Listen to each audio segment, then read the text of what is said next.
déclaré une fois de plus que pour répondre à la provocation palestinienne, il allait faire une extension des colonies et que jamais la Palestine n'aurait d'État. Que va répondre la communauté internationale à cette provocation? Que va répondre la communauté internationale à ce blocus permanent, non seulement de Gaza, mais de plus en plus de villes et de villages palestiniens? Que va répondre la communauté internationale face à la violence de l'État vis-à-vis d'un peuple qui, opprimé, tente par tous les moyens de faire entendre sa voix sur la scène internationale?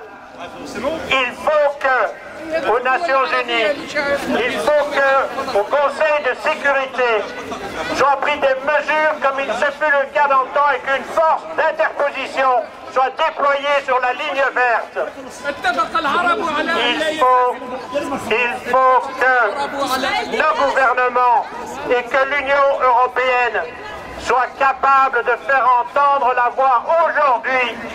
Savez-vous que dans le cadre des financements européens, à l'horizon 2020, dans ce cadre des financements européens aujourd'hui, les entreprises d'armement israéliennes bénéficient de 32 millions d'euros de subventions.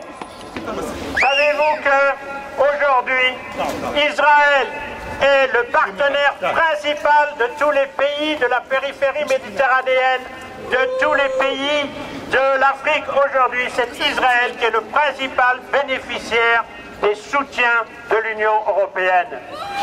Il y a là un signe qui ne trompe pas. Il y a là un signe qui ne trompe pas et que nous devons, nous, en tant que citoyens européens, aujourd'hui dénoncer. C'est pourquoi la campagne BDS, boycott, sanctions, désinvestissement est notre mot d'ordre, est notre action commune aujourd'hui en tant que citoyens. Nous avons aujourd'hui aussi une double raison d'être ici et de nous battre pour empêcher que ne soient signés les accords transatlantiques, le TTIP. Parce que vous savez comme moi que déjà les États-Unis ont fait pression sur l'Europe pour que le TTIP soit accompagné d'une clause qui interdise le boycott des investissements et sanctions à l'égard d'Israël. Nous devons être vigilants. Nous devons dénoncer ce que sont aujourd'hui les complicités réelles de l'Europe et de la Belgique avec un régime d'apartheid, celui d'Israël. Les complicités militaires, les manœuvres conjointes qui sont faites en Méditerranée par les États de l'OTAN avec Israël. Et nous avons chez nous des lois. Nous avons des lois qui interdisent de fournir des armes à des pays en guerre. Ces lois doivent être appliquées vis-à-vis d'Israël. Il n'y a pas de...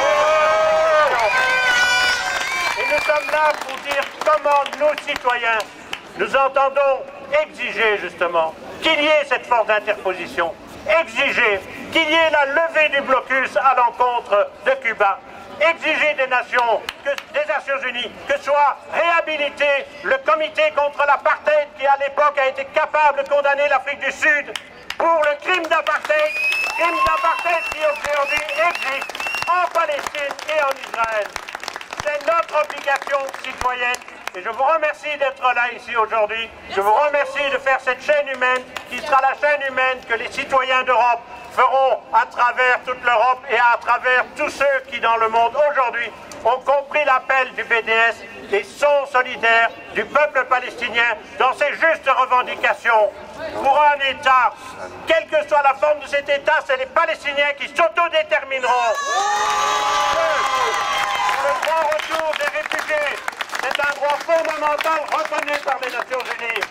Pour la libération de tous les prisonniers politiques. C'est ça notre travail. Il nous appartient de continuer à savoir comment, à travers nos réseaux, à travers nos associations, nous allons faire cette grande et forte mobilisation de solidarité qui témoignera que dans le pourtour de la Méditerranée et qu'en Europe, il y a aujourd'hui une exigence, c'est que la centralité des problèmes qui doivent nous réunir aujourd'hui, c'est le droit des Palestiniens à l'autodétermination.